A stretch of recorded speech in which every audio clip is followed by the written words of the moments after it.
El perdón en el estoicismo. Los orígenes del dominio interior. Atenas, alrededor del año 334 a.C. El sol cae sobre los restos del ágora, donde la filosofía respira entre el polvo y el rumor del mercado. En un rincón, un joven extranjero, de rostro cansado y mirada perdida, observa en silencio. Su nombre es Zenón de Sitio.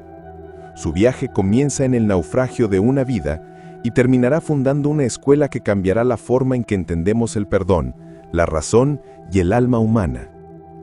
Cuenta la tradición que Zenón perdió todo en un naufragio. Las aguas lo llevaron hasta Atenas, desnudo de fortuna, pero lleno de preguntas. Allí, entre sofistas y cínicos, aprendió que la verdadera riqueza no está en lo que se posee, sino en lo que uno puede dominar, su mente. En esa galería, la Stoa Poikile, Zenón comienza a enseñar. De su voz nacen los cimientos del estoicismo. Sus discípulos lo escuchan repetir: la virtud es el único bien. La enseñanza no busca consuelo, sino claridad. Para el estoico, el dolor, la pérdida o la ofensa no son tragedias, son pruebas de juicio. Los primeros estoicos, Cleantes, Crisipo, convierten la filosofía en un sistema: lógica, física y ética. En ese orden: comprender el universo, pensar con precisión y actuar con virtud. El perdón, aún sin nombre, ya vive en esa estructura. Si las emociones son juicios equivocados, entonces corregir el juicio es liberar el alma. No se trata de olvidar la ofensa, sino de entenderla. Con el paso de los siglos, las ideas viajan de Atenas a Roma. La república se disuelve en imperio, pero el estoicismo encuentra un nuevo escenario: el corazón del poder. Políticos, soldados y esclavos lo adoptan por igual. Es el siglo I a.C. El estoicismo ya no solo busca sabiduría, busca sobrevivir. Roma, año 4 a.C. Nace Lucio Anneo Séneca. Años después, se convertirá en consejero de Nerón y en uno de los más grandes pensadores del estoicismo. Su tratado De Ira propone que la rabia es una breve locura y que el perdón no es debilidad, sino dominio de sí. Quien perdona, vence a la cólera. Quien se domina, reina sobre sí mismo. En la Roma de las intrigas y los asesinatos, Séneca intenta enseñar calma a un emperador que ama la violencia. Séneca sabe que sus palabras son peligrosas. El perdón no tiene lugar en la política del miedo. El filósofo es acusado de conspirar y se le ordena suicidarse. El sonido del agua llena la bañera donde, sereno, abre sus venas. Su muerte es la prueba más pura de su doctrina: mantener la razón incluso ante el fin. El perdón para Séneca se vuelve absoluto, incluso hacia el tirano que lo condena. Año 50 después de Cristo, nace Epicteto. Nacido esclavo, enseña filosofía a quienes buscan paz en tiempos de incertidumbre. Sus palabras son simples pero poderosas. No es lo que sucede lo que te perturba, sino lo que piensas sobre ello. El perdón en su voz se convierte en una técnica espiritual. Comprender al ofensor como víctima de su ignorancia. Liberarse de la ira es liberarse del amo invisible del resentimiento. Año 121 después de Cristo, nace Marco Aurelio. El último gran estoico escribe en las fronteras del imperio, rodeado de guerra. En su diario Meditaciones, reflexiona: perdona al que te ofende. Él actúa según su naturaleza, tú según la tuya. El perdón aquí es un acto de comprensión cósmica. Para los estoicos, toda emoción es un juicio. Si cambiamos el juicio, cambiamos la emoción. El perdón no se ordena, se razona. Cada ofensa es un espejo donde el sabio ve su propio límite. Dominar la mente es perdonarse a sí mismo, y por extensión, al mundo. Siglos después, las palabras de Zenón, Séneca, Epicteto y Marco Aurelio resisten al tiempo. Entre oraciones cristianas y dogmas nuevos, la voz del estoicismo sigue susurrando que perdonar no es olvidar, sino comprender. El conocimiento duerme, esperando ser redescubierto. El renacer del perdón estoico. Del alma al pensamiento moderno. Europa, finales del siglo XVI. El mundo cambia, los reinos se expanden, las guerras religiosas dividen el continente y los filósofos vuelven la mirada hacia la razón.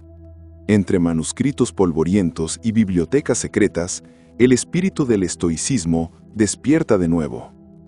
El perdón, aquel antiguo arte de dominar el alma, vuelve a buscar su lugar en un mundo que ha olvidado la calma. Amberes, 1584. Justus Lipsius, humanista flamenco, redescubre a Séneca y a los antiguos estoicos. En su obra De Constancia, defiende la fortaleza interior como escudo ante la guerra y la corrupción. Su pluma revive el perdón como disciplina moral, comprender antes de juzgar, mantener la serenidad ante la injuria. Lipsius bautiza esta nueva visión como neoestoicismo. El siglo XVI está marcado por sangre. Católicos y protestantes se enfrentan en nombre de la fe. El perdón parece un lujo imposible, pero Lipsius insiste: no domines al otro con violencia, domínate a ti mismo. El eco del estoicismo antiguo resuena en medio del caos religioso.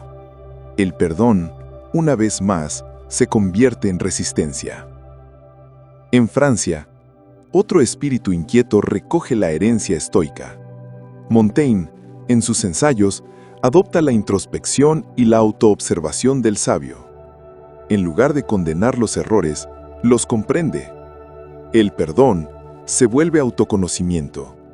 Mirar la propia debilidad para entender la ajena. Montaigne no predica la perfección, sino la tolerancia. En su torre, el perdón adquiere forma de sabiduría práctica. Los siglos avanzan. El pensamiento científico desplaza el dogma, pero el alma humana sigue buscando equilibrio. Los moralistas del siglo XVIII, como Spinoza, Kant y los ilustrados, retoman ideas estoicas, la razón como guía, el deber sobre la pasión. El perdón empieza a entenderse no solo como virtud moral, sino como higiene de la mente. El siglo XX nace entre promesas de progreso y termina en ruinas. Guerras mundiales, genocidios, exilios. En los campos y las ciudades destruidas, las viejas preguntas regresan. ¿Cómo mantener la calma ante el horror? ¿Cómo perdonar cuando el mundo parece imposible de reparar? La filosofía vuelve a ser necesaria. Viena, 1945.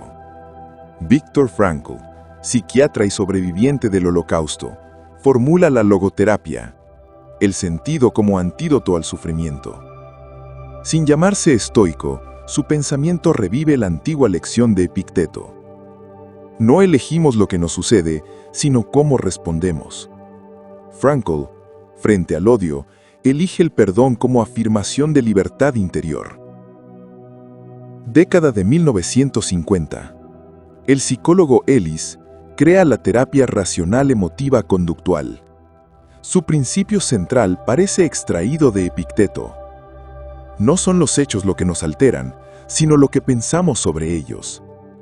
El perdón, en clave moderna, se convierte en un proceso cognitivo. Reencuadrar la ofensa y reinterpretar el daño. Liberar la emoción. La filosofía antigua se vuelve ciencia del bienestar. El estoicismo resurge en el siglo XXI como una guía para la vida moderna. Ejecutivos, soldados, terapeutas, artistas. Todos buscan en los textos antiguos una brújula moral. El perdón estoico inspira movimientos de resiliencia, autocontrol y empatía racional. En redes, conferencias y terapias, Zenón revive en nuevas voces. Hoy, el perdón se estudia como herramienta terapéutica. La neurociencia confirma lo que los estoicos intuían. El acto de perdonar reduce la ansiedad, mejora la salud y libera la mente del ciclo del resentimiento. La razón y la emoción, antiguamente separadas, Ahora se reconcilian. El perdón ya no es dogma ni moral, es una forma de libertad medible. Desde el naufragio de Zenón hasta los laboratorios del siglo XXI, el perdón ha cambiado de nombre, pero no de esencia. Es la victoria silenciosa de la mente sobre el caos. Una voz antigua, aún viva, nos susurra desde la Estoa Poiquila. Nada externo puede herirte si tu alma permanece en calma. El mar vuelve a aparecer, tranquilo, eterno. El perdón no se enseña, se entrena. El perdón en nosotros, la última lección de la Estoa. El tiempo ha pasado, los filósofos se han ido, los manuscritos se han vuelto polvo, y sin embargo, cada día, en el silencio de una mente que busca calma, el eco del estoicismo vuelve a sonar. Esta no es una historia de mármol ni de libros, es una historia de carne y pensamiento, de heridas que sanan sin cicatriz visible. El perdón, ese arte de volver a empezar, no pertenece al pasado, vive en nosotros. En la quietud del amanecer, la filosofía vuelve a ser lo que siempre fue, un ejercicio. Respirar, observar, juzgar con justicia y actuar con calma. Los estoicos no pedían fe, pedían práctica. Y esa práctica comienza en lo más difícil, perdonarse a uno mismo. El perdón se hereda en gestos, no en palabras. Cada vez que elegimos no responder con ira, cada vez que comprendemos en lugar de condenar, una chispa del viejo fuego de la Estoa vuelve a encenderse. El estoicismo no murió, se transformó en humanidad práctica. El mar que destruyó su fortuna fue el mismo que lo llevó al puerto de la sabiduría. Así ocurre con nosotros. El dolor, si se entiende, se convierte en camino. El perdón, si se ejerce, se transforma en libertad. Para los estoicos, el alma era una ciudad amurallada. Los enemigos no venían de fuera, sino de dentro. La ira, el orgullo, el miedo. Hoy lo llamamos ansiedad, culpa, rencor.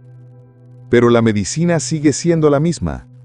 Conocimiento, reflexión, templanza. La ciencia moderna confirma lo que Zenón intuyó. Perdonar cambia el cerebro. Disminuye el estrés, fortalece el sistema inmune, calma el cuerpo. No es solo virtud, es biología del equilibrio. El perdón no es olvido, es una reprogramación del alma. En esas palabras, 2000 años después aún respira la verdad más sencilla y más difícil. Perdonar no cambia lo que fue, cambia lo que somos. Los antiguos llamaban hegemónicon al centro de mando del alma, esa chispa racional que no puede ser destruida por el mundo externo. Cuando perdonamos, ese fuego se enciende, no para olvidar, sino para comprender, no para ceder, sino para liberarse. Cada rostro que encontramos es un espejo. Cada error ajeno es un recordatorio de nuestra propia fragilidad. El perdón estoico no es un gesto hacia el otro, sino hacia la condición humana. Perdonar es reconocer que todos compartimos la misma lucha interior. Los estoicos decían que la virtud suprema es la constancia, mantenerse firme ante lo que cambia. El perdón es eso mismo, no una emoción pasajera, sino una decisión sostenida, una forma de permanecer en pie incluso bajo la tormenta. Atenas duerme, Roma es ruina, pero el pensamiento sigue vivo. El perdón no pertenece a ninguna religión ni a ningún tiempo. Es la respiración profunda del alma cuando el mundo nos hiere. Razón, orden, luz. Allí comenzó todo, y allí regresa. Perdonar no es olvidar el pasado, es recordarlo sin odio. Y en ese instante, cuando la mente se aquieta y el corazón comprende, Zenón vuelve a naufragar una y otra vez, para enseñarnos a empezar de nuevo.